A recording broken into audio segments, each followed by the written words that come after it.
Hello, my sales class. This is our class for the week of March 15th. I'm doing this through video entirely because our last course was by video and it was, I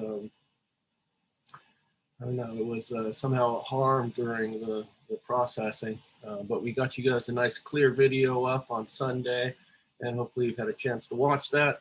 This is a continuation of our discussion of warranties. In the last meeting of sales, we discussed the warranty of title and express warranties. And we're just finishing up that discussion of express warranties before we go on to the implied warranties, which, as you know, an implied warranty is a technical term that includes both the warranty of merchantability and the warranty of fitness. Okay, so that should kind of bring us in line with where we left off. And right here behind me, swing around here, is the problem in which we left off. It's problem 24C. Portia Moot, third-year law student, had taken a course in sales. So when she went to buy a used car, she listened very carefully to the sales pitch. Let's make sure that we hold them to any express warranties. She's listening very closely. The smarmy salesman was quite friendly, but he only made two statements about the car she bought. "This is a great car, and you're going to love it." In fact, the car broke down a great deal, and Portia quickly grew to hate it. Does she have a cause of action here? And the answer is no. You remember this series of questions is about the difference between language that creates an express warranty and language that is mere puffery and has no legal effect. And one subcategory of puffery is opinion. And I think you could characterize both of these statements as merely the opinion, which we shouldn't put much stock in, according to the drafters, and we should ignore. So yeah, he said it was a great car, but that's just his opinion, and so it's not going to be treated as the same as if he said, this car is in mint mechanical shape and recently passed a 20-point test with a third-party mechanic. That's something more, that's a statement of fact, it's something more than opinion. But this is a great car. What does great mean? I agree. For those of you that are dissenting in your subconscious or in your silent mind, I hear what you're saying. A great car, if you say it's a great car, it shouldn't break down constantly. I know, but the courts don't see it that way. We see this as opinion, and opinion does not create an express warranty. No one trusts in the mere opinion of salesmen, I guess, is the custom behind it all. Okay, let's go on to D. Assume that the car salesman told Portia that the used car she was contemplating purchasing had been thoroughly inspected by the car dealership's crack repair department and was mechanically in perfect condition. Is that an express warranty? Perhaps. I just gave that example, so perhaps it was. This is looking good. Portia was suspicious about the reliability of the car, and before she bought it, she took it to her own favorite mechanic for an inspection. She didn't buy the car until her mechanic declared it as fine. When the car broke down a few days later, she decided to bring suit on the express warranty. What defense will the car dealership raise? Now, I just told you that if an affirmative statement like that is made, that this is in good mechanical shape and we've just conducted a detailed inspection and this is a fine running car, that's more likely to create an express warranty. That sounds right. And if Portia had done nothing and simply bought the car, then she would probably win. But the savvy lawyer hired by the car dealership will know that in order to create an express warranty, there isn't just one requirement, not merely an affirmation of fact or a promise, but there's a second requirement, that it goes to the bargain, the basis of the bargain. That is, it is a statement on which the buyer relied when deciding to buy the product.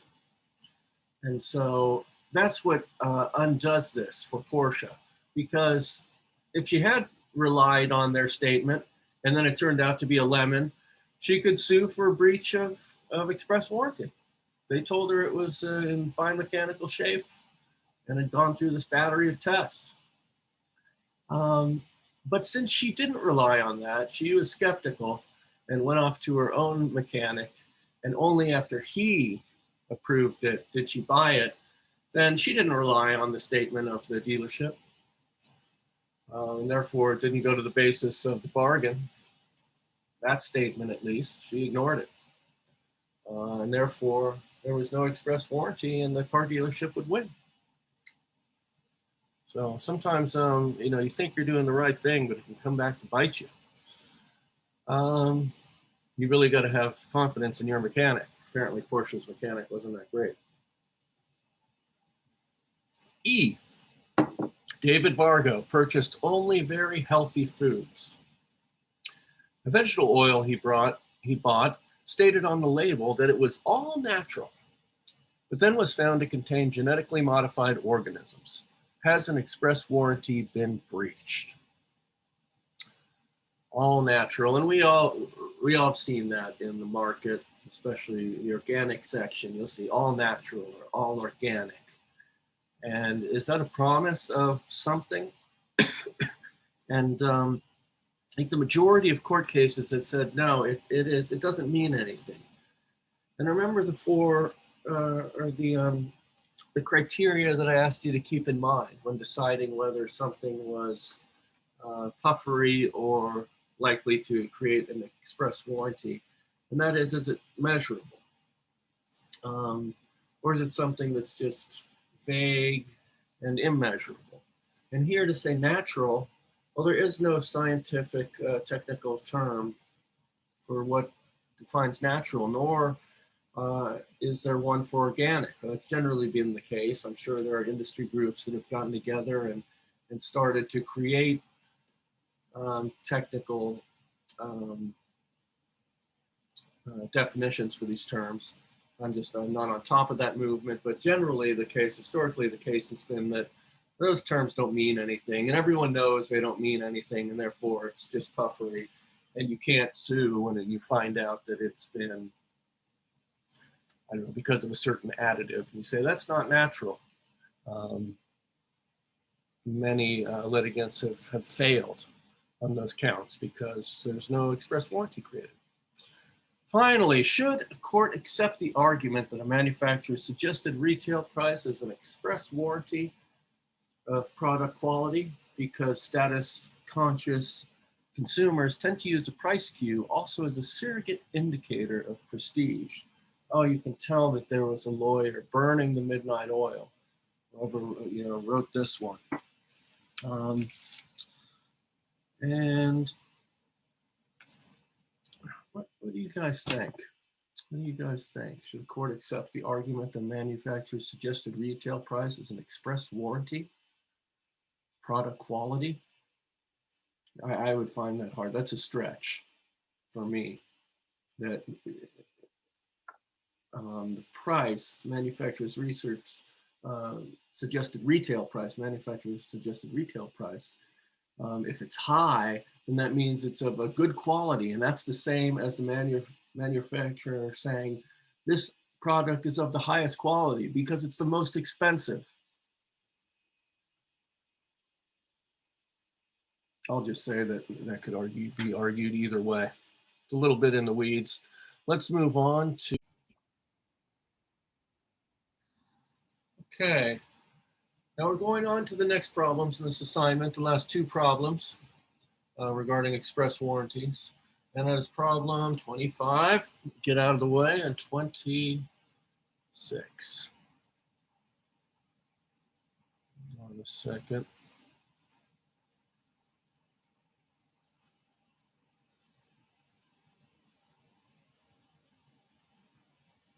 Oh, okay. There we go. I just had to fine tune the communications there. And we are off. Problem 25. Upon graduation from law school, Andrew Lohner hung out his shingle and waited. Mr. and Mrs. Consumer were his first clients. They told him the following story. How exciting. 2 weeks earlier, they had visited a wallpaper store, Paper and Paste Incorporated, and inquired about vinyl wallpaper for their dining room. The salesman told them that the finest wallpaper in the store was Expenso paper. All right, that's a red flag. A vinyl wallpaper selling at $75 a roll. When he learned that the consumers had never before put up wallpaper, that's a red flag, the salesman assured them that Expenso paper goes up easily, can be put on with any paste, and dries immediately. Well, sounds good. I've heard how hard it is to put up wallpaper, so this sounds like a blessing. He said that it would look wonderful, and moreover that Expenso paper was used by Mary Magic, the famous movie star, in her dining room. He showed them a sample book, and he picked out a pattern.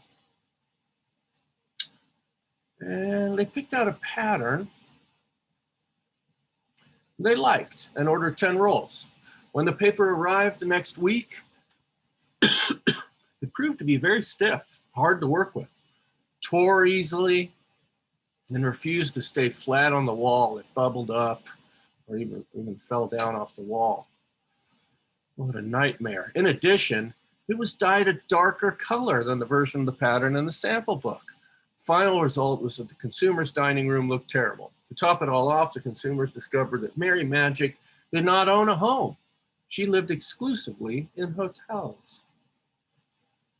Upon complaining to Paper and Paste, the consumers were told by the manager that Expresso paper needs a special brand of paste, Expenso paste.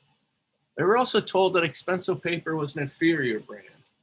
And the next time they should buy Superwall, a better product that the store carried.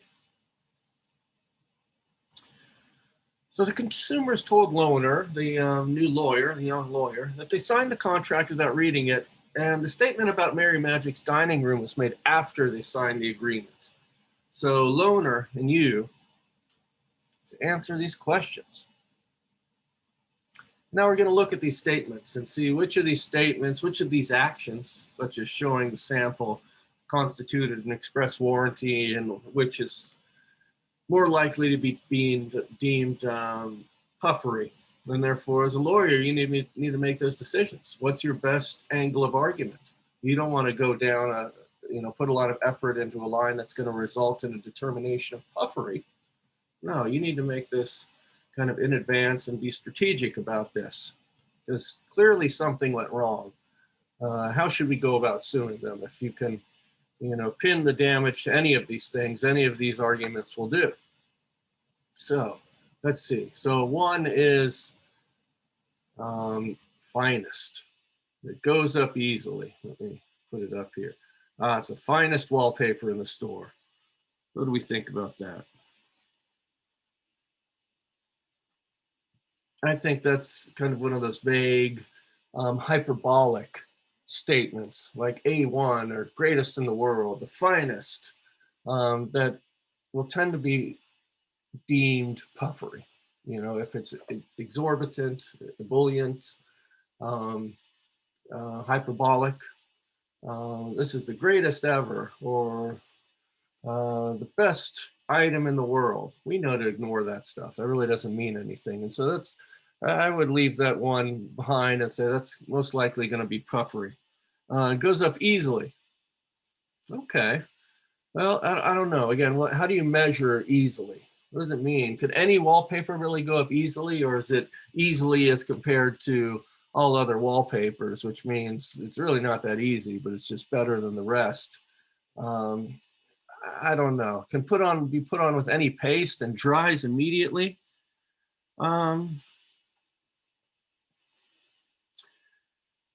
Do any of those look like they would create express warranties? Be put up with any paste, dries immediately. you'd have to do your best. Maybe there's something there. Put up with any paste, and it didn't go up with the paste that they sold them. So clearly, it doesn't go up with any paste. Now they went back and incriminated themselves and said, "Oh, you should have used this other paste, and really even this other wallpaper." So those are bad facts for the defendant. So maybe you can make an argument there, but again, the question is, how do you measure that? How do you prove whether it can be put on with any paste? I guess they've proved that. I think that's probably the clearest argument of an express warranty, because you can prove whether it works with one paste or another. And it obviously didn't work with this paste. Dries immediately. It's immediately, like, how long is that exactly? And how long is that in the context of wallpaper? Does that mean an hour? I can't imagine it dries in 5 minutes. 2 hours?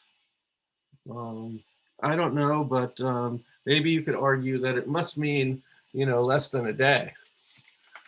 But I don't think it's a crystal clear case. It's a lot of gray area. That it looks wonderful. Well, that's an opinion.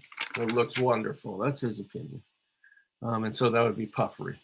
Was used by Mary Magic? The problem there, yeah, that's a statement of fact. And if you could prove that it in fact was never used by Mary Magic, then that's a breach of that statement of fact. It's important to you that it's used by a celebrity. But then the question is it important to you? Did you rely upon that? Did it go to the basis of the bargain? And here it could not have. And you see why. Because that statement was made after she signed the agreement, after the consumers bought the wallpaper. So they couldn't have relied upon it. So you can't sue on that.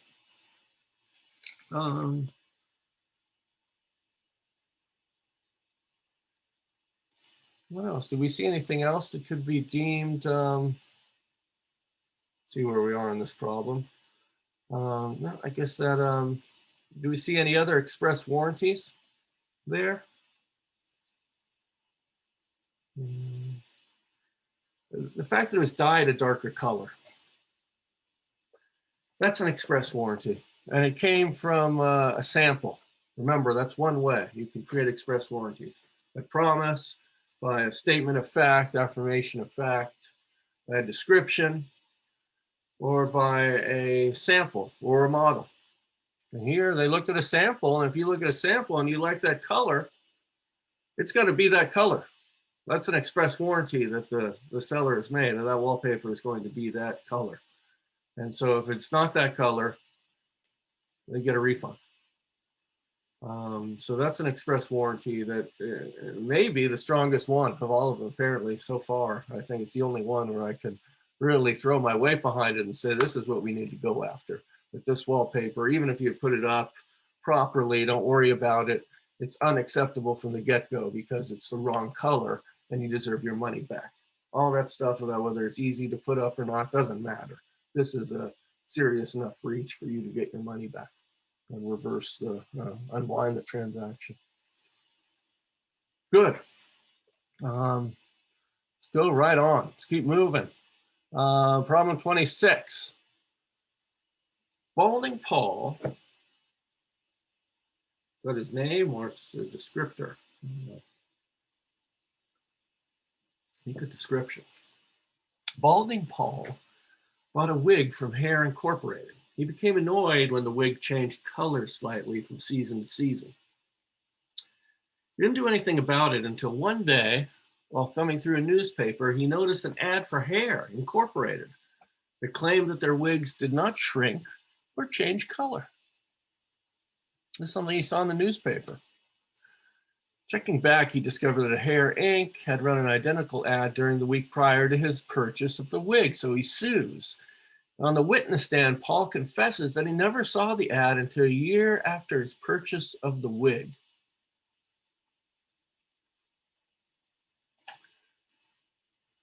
Is this admission fatal to his recovery on a theory of express warranty?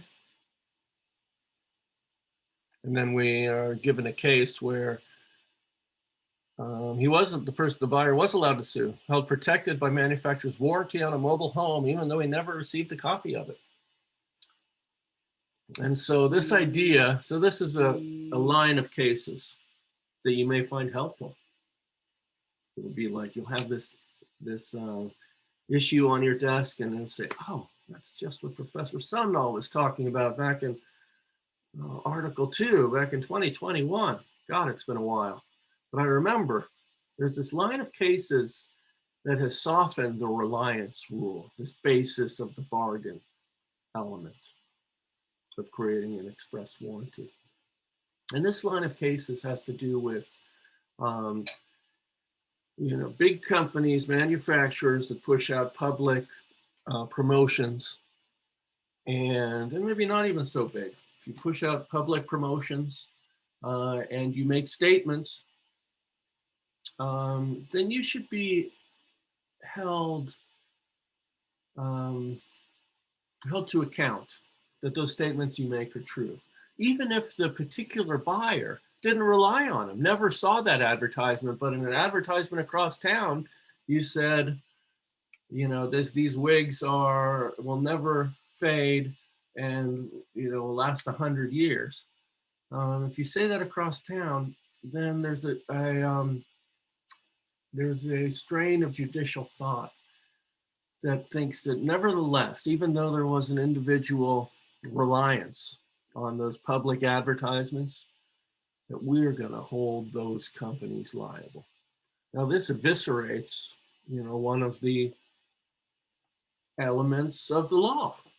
I mean, can a court just do that? Say, oh, that didn't mean anything. There really doesn't have to be reliance. It doesn't have to go to the basis of the bargain. We're going to find the company liable under breach of express warranty anyway.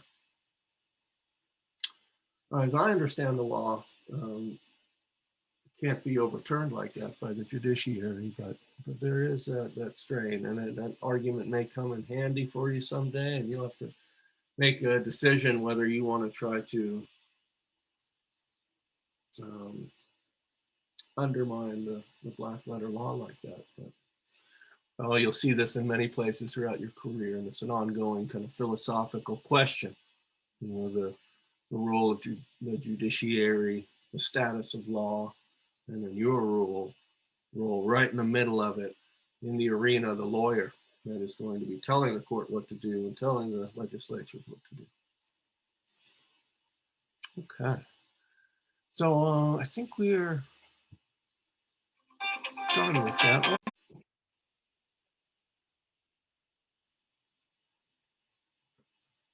Now we get to embark on a new segment of the course, also within the subcategory of warranties, but now we're turning to implied warranties. When you talk about implied warranties, you're talking about two warranties: warranty of merchantability, warranty of fitness. So we've got a couple of cases here, both of which involve food. But before we get into them, I know we have two problems. Before we get into them, let's take 2 minutes and actually look at the law.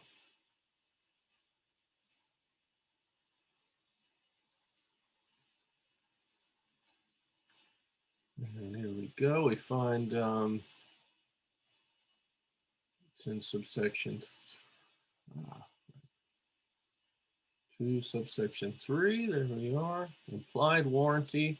See the two implied warranties, 314 and 15. That's what we're going to look at. And then we're going to look at 316 regarding how do you disclaim these warranties. But 14 and 15 is what we're going to look at first. And let's look at 314. And here we go. Unless excluded, unless disclaimed, a warranty that the goods shall be merchantable is implied in a contract for their sale if the seller is a merchant with respect to goods of that kind. There you go. There's the core idea of the warranty of merchantability, that the goods are merchantable. That is the warranty that's made. And note that it arises automatically, but only if the seller is a merchant with respect to goods of the kind. That is, you go into a store, you're buying some goods from someone that is the business of selling those goods. Okay, so if you buy, from a yard sale, no, they're the people selling their kid's old motorcycle. They're not in the business of selling motorcycles. Okay, there's not going to be a warranty of merchantability. But in everyday life and most transactions aren't under the table. They're in legitimate commerce with stores and consumers. And there's going to be a warranty of merchantability unless you, as the lawyer for the seller, successfully disclaim it and get that disclaimer into the contract, right? All that battle of form stuff. But what does merchantable mean? Fortunately, the drafters give us some guidelines here. To be merchantable, goods to be merchantable must be at least such as pass without objection in the trade, are of fair and average quality, are fit for ordinary purposes, are adequately contained, packaged, and labeled, and conform to the promise or affirmations of fact made on the container or label, if any. The one that I would focus on is fit for ordinary purpose, and maybe pass without objection in the trade. Then again, fair and average quality, that's pretty good. They all point towards the same thing, that what you're buying is going to be of decent quality for the purpose that it's generally used for. So if you buy a chair, you should be able to sit on the chair and it won't collapse. If it collapses, you have a right to sue under a breach of the warranty of merchantability. Because a collapsing chair would not pass without objection in the trade. It's not a fair average quality, it's substandard. It's not fit for the ordinary purpose of sitting on a chair. So that's what I'd like you. Then there is this extension of it to labels, that goods have to be adequately contained, packaged, and labeled. And we'll see in these cases that extends to food, that if you serve a glass of wine, the wine is goods, and the warranty of merchantability extends to the packaging of those goods, which happens to be the glass. And that takes us to the Victoria Station case in a minute. And then if you do make promises on the label, you're going to be held accountable for them. They're kind of really like express warranties, but they are mentioned in this section as well. Okay, and then it goes on to say that other implied warranties may arise from course of dealing or usage of trade, and that's always true. The course of dealing, usage of trade could always come in. So that's really nothing new. Okay, well, let's look at the textbook now.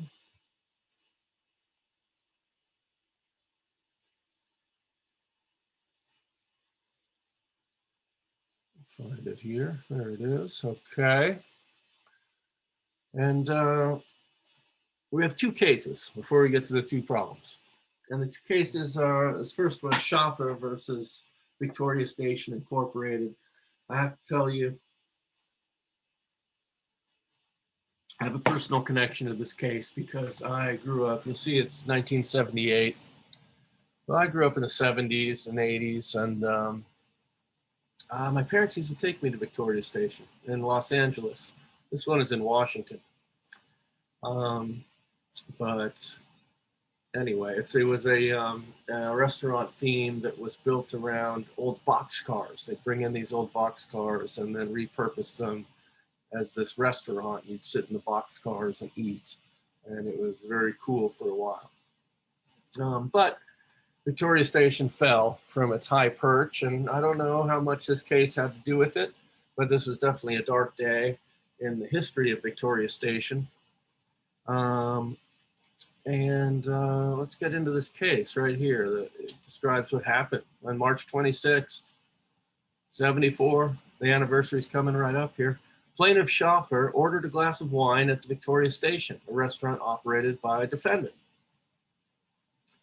In the course of taking his first or second sip, not clear which, first or second, the wine glass broke in Mr. Shafa's hand resulting in alleged permanent injury. And I have researched that to see what this injury was, this permanent injury, but I don't know. Apparently he's cut his hands, maybe he sliced some tendons, but he sued. And he sued under different theories, which you can always do as a lawyer. You argue an alternate. You argue under the torts. You argue under the UCC. You argue under consumer protection laws. Whatever is available to you under the facts. But let's focus on the UCC. And the UCC, the plaintiff points to 314 as being decisive. We agree. And so the basic, here it is. It is our opinion that the UCC states the serving for value of food or drink to be consumed either on the premises or elsewhere is a sale, and that such food and drink must be adequately contained, packaged, and labeled as the agreement may require. Absolutely, these words absolutely cover the situation before us. So that's the, that case illustrates kind of the basic law. I won't spend a lot more time under it.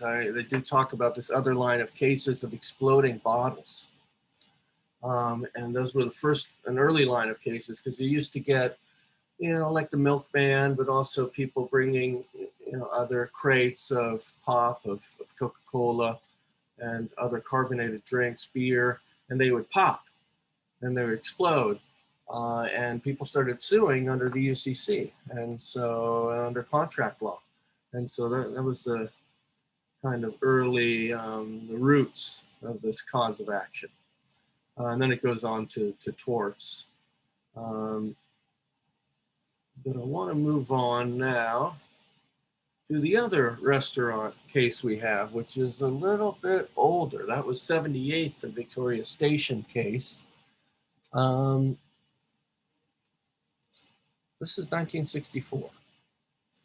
And it's not in Washington, it's not on the West Coast, but rather it takes place on the East Coast and in Boston, which is, of course, the center of the universe when it comes to chowder, clam chowder, and in this case, fish chowder.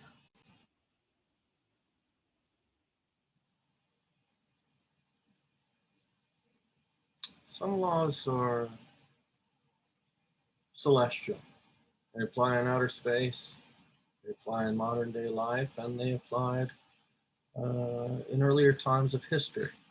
And this Webster versus the Blue Ship Tea House, Blue Ship Tea Room, is one of those cases that shows us the historical roots of what the law is today.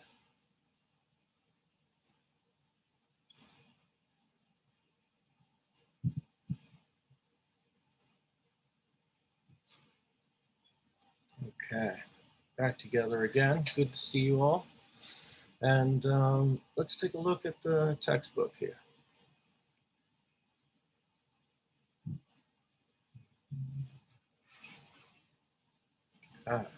Webster versus the Blue Ship Tea Room, a 1964 case about not clam chowder, but fish chowder, an equally hallowed tradition of New England.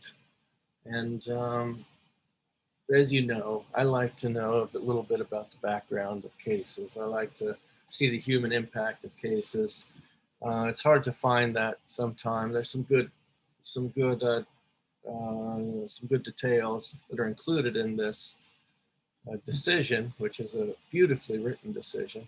But I also took the time to look up some photographs of what the Blue Ship Tea Room actually looked like. And maybe it's still there, I'm not sure. I haven't checked into that, but I found a couple of interesting pictures so we can contextualize all of this. So let me share my screen,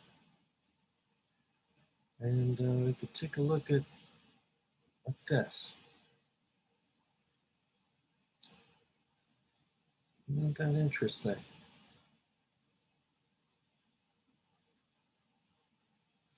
You see here the old ship. This is an older drawing. I don't know. I put it in maybe in 1920s, 1910. It looks like there's an automobile.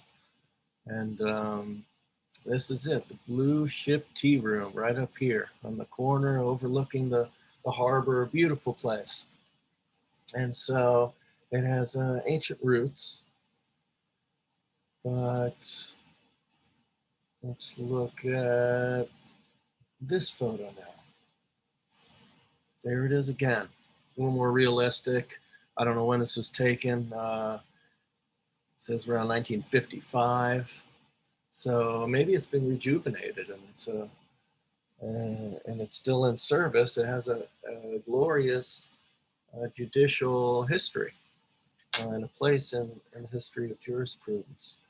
So what is this place? It's a restaurant, a bona fide restaurant that serves all the best things in New England cuisine, including clam chowder and fish chowder. And one day a customer came in and ordered the fish chowder, and let me pull this up so I can scroll down, read this with you. Here are the facts. Only the facts, man. Facts. On Saturday, April 25th, 1959, around 1 p.m.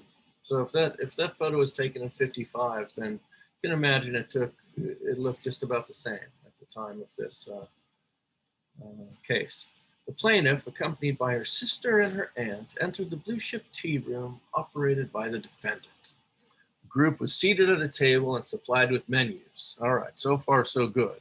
This is the beautiful thing about reading decisions in the United States and in England, is that we have a tradition of telling the story. If you look at decisions in Germany or France, they are very curt and really focus on only the most relevant facts and nothing at all like this decision, which is a masterpiece of judicial writing. It is a form, a genre of literature. You make up your own mind about what that genre is, but it's interesting. It's like narrative judicial prose. This restaurant, which the plaintiff characterized as quaint, that's nicely put, it looked a little run down in 55, who knows what it looked like in 59, was located in Boston on the third floor of an old building in T Wharf, which overlooks the ocean. The plaintiff, who had been born and brought up in New England, a fact of some consequence, ordered clam chowder and crab meat salad. Within a few minutes, she received tidings to the effect that there was no more clam chowder. I would have ordered the clam chowder first too, but in any event, she ordered a cup of fish chowder. And she received a small bowl of fish chowder. It's amazing what an effect one small bowl of fish chowder can have in the world. She had previously enjoyed a breakfast around 9 a.m., which had given her no difficulty. Okay, well, that's good to know. The fish chowder contained haddock, potatoes, milk, water, and seasoning. I think haddock is the fish, a haddock. The chowder was milky in color and not clear. Sounds good to me. The haddock and potatoes were in chunks. Also a fact of consequence. Still sounds delicious. She agitated it a little with the spoon. So she stirred it a little, stirred it a little with the spoon, and observed that it was not a fairly full bowl. Okay. It was hot when she got it, but she did not tip it with her spoon because it was hot. It stirred it in up and under motion. Okay.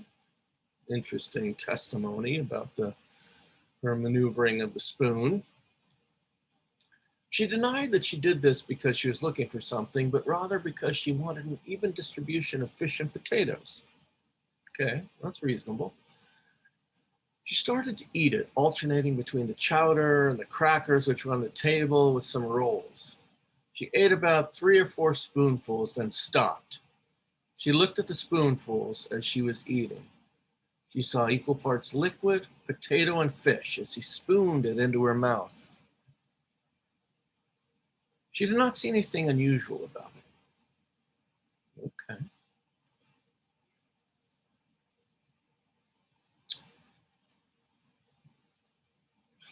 After 3 or 4 spoonfuls, she was aware that something had lodged in her throat because she couldn't swallow and couldn't clear her throat by gulping, and she could feel it. This misadventure led to 2 esophagoscopies at the Massachusetts General Hospital, in the second of which, on April 27th, a fish bone was found and removed. The sequence of events produced injury to the plaintiff, which was not insubstantial. So, not exactly sure what those damages were, but at least a great deal of pain and discomfort, and 2 surgeries and the medical bills that went along with them. We must decide whether a fish bone lurking in a fish chowder, about the ingredients of which there's no other complaint, constitutes a breach of implied warranty under applicable provisions of the UCC. Was the fish chowder fit to be eaten and wholesome? Nobody is claiming the fish wasn't wholesome. But the bone of contention here, right? The bone of contention, a little humor. And then he says, I don't mean that for a pun. Yes, you do. But was this fish bone a foreign substance that made the fish chowder unwholesome or not fit to be eaten? Okay. That is the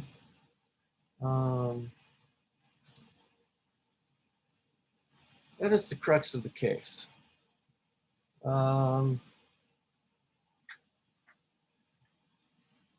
You have a fish bone that gets lodged in your throat when you're eating very authentic fish chowder at this quaint eatery overlooking the fishing harbor. Should you be able to sue the restaurant and maybe even shut them down because of it? The court ultimately decided, no, you can't. That this is one of the inherent risks of the gustatory adventure upon which you embark when you eat in places like this. We've all eaten in places like this. And if you haven't, I hope you will. Where you have these extraordinary, genuine culinary experiences, but they come with a little bit of risk. You know, you got to be savvy about what you eat and how you eat it. And so the single-handedly, you know, it's an interesting, kind of a funny decision as written. But imagine what would have happened if the judge had gone the other way and said, yes, you could sue for that. What would have been the real world repercussions of that? It would have destroyed the authentic culinary industry, the restaurant industry and culture of Boston. Because then everyone would carefully puree and sift their fish chowders and all other chowders, clam chowders, for bits of shell. Because if something happens, if a little bit of shell gets through on a clam chowder, of which there are, 10,000 bowls eaten every day, at least in Boston, then that restaurant is going to get crushed by a liability suit. And that's the approach that the court takes. And it's one in defense of culture, and I think that takes into account what the real world effects of these decisions can be. The UCC could destroy the culinary industry in Boston. And I don't think anyone wants that. But how exactly you rationalize this in light of the law, I'm not sure. We saw that the food is subject to the UCC. If you have an exploding wine glass, as in the Victoria Station case, you're liable for damage. And now you have a fish bone and fish chowder. Shouldn't you be liable for damage? What's the difference? And the difference is this, that, and it was pointed out as I read through this, that this is a substantial fact, that a person grew up in New England and knew what to expect. And it was expected that there are going to be some fish bones potentially in fish chowder, just as there are likely to be some shell pieces in clam chowder. And I wouldn't want it any other way. I spent 5 years in New England. It's a special place, and I love that chowder. But that is the distinction legally. That's the legal hook, is that this is expected. And as we see in other problems, it's natural. So I'll put the final point on this right now. We'll move forward and hit this again, but since we're flowing here, final point is this. If you are damaged by something, an object in food, and you want to know whether you can sue the restaurant or not, you ask yourself this question. Was it natural, the item? Was it a piece of clam shell? Was it a fish bone? Was it an olive pit? If it's a natural thing, occurring thing like that, and to be expected to some degree, then there's no liability. But if it's a razor blade, of course, or a piece of glass in your Indian curry, then obviously, then you breach the warranty. Which warranty? Warranty of merchantability, because Indian curries with razor blades are not fit for their ordinary purpose, and they would not pass without objection in the trade, right? So that's how this case was handled by the court. And this is one of the few cases, or I don't know, maybe the only case, where we actually have a recipe contained in the footnote. This judge was a real fan, a champion of New England cuisine. And so if you look in the footnote here, you can you can have a blue ship tea room party for commercial law students, and serve up this fish chowder. I haven't tried it yet, but I will. One day I will. Okay.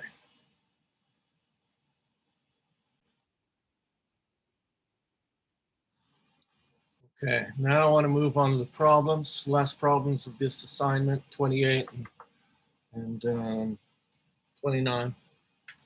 I have it up here on the screen. There it is. Natty Bumpa. Natty Bumpa. I'll never forget this name. Natty Bumpa was driving through upstate New York when a deer ran in front of his car. He swerved to avoid it and ran into a tree. Get it on this side.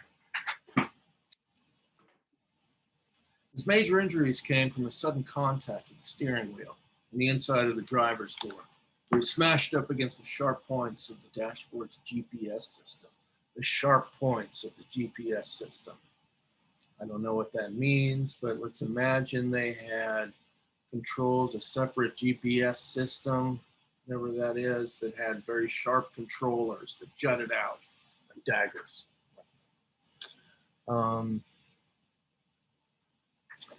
Very good. Natty sued the car manufacturer, the Mohican Motor Company, for breach of the warranty of merchantability.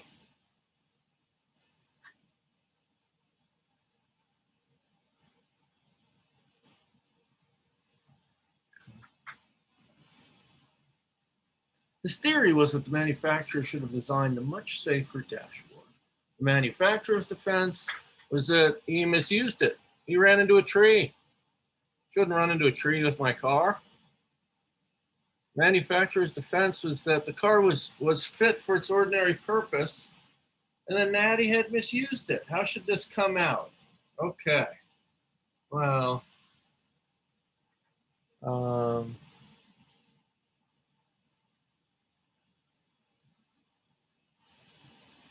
should that come out? I mean, what are the equities here? How do you apply Article 2 and is it the warranty of merchantability for this? Is this a breach of the warranty of merchantability? I'll argue both sides, and then you decide. I wish I could hold a poll and could vote, but I'll argue both sides. First, on behalf of the manufacturer. Your Honor, this car was manufactured perfectly to get Mr.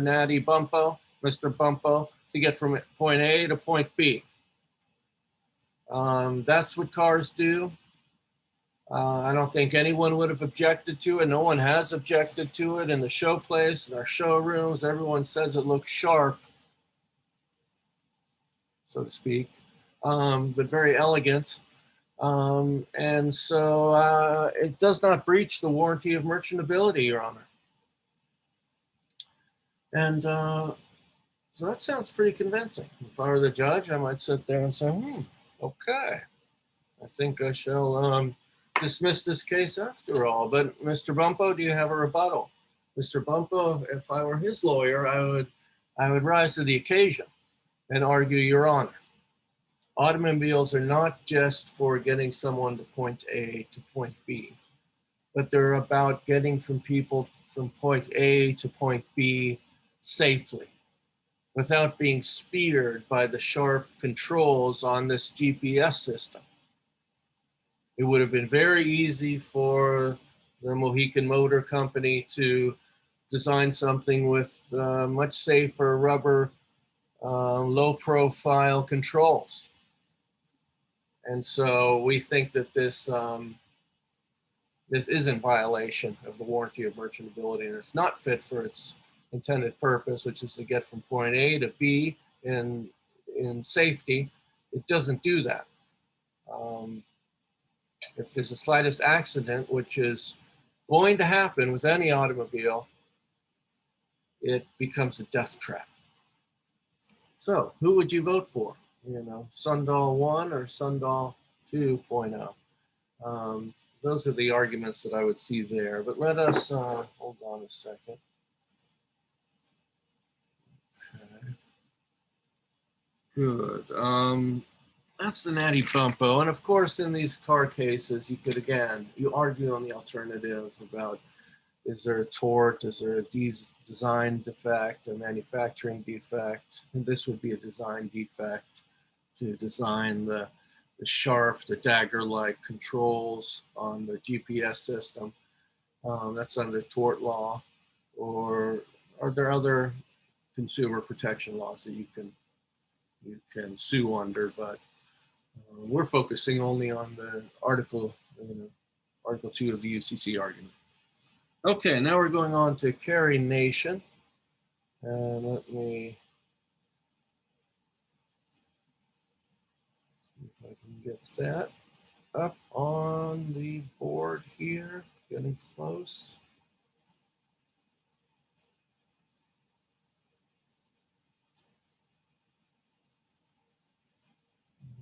Okay.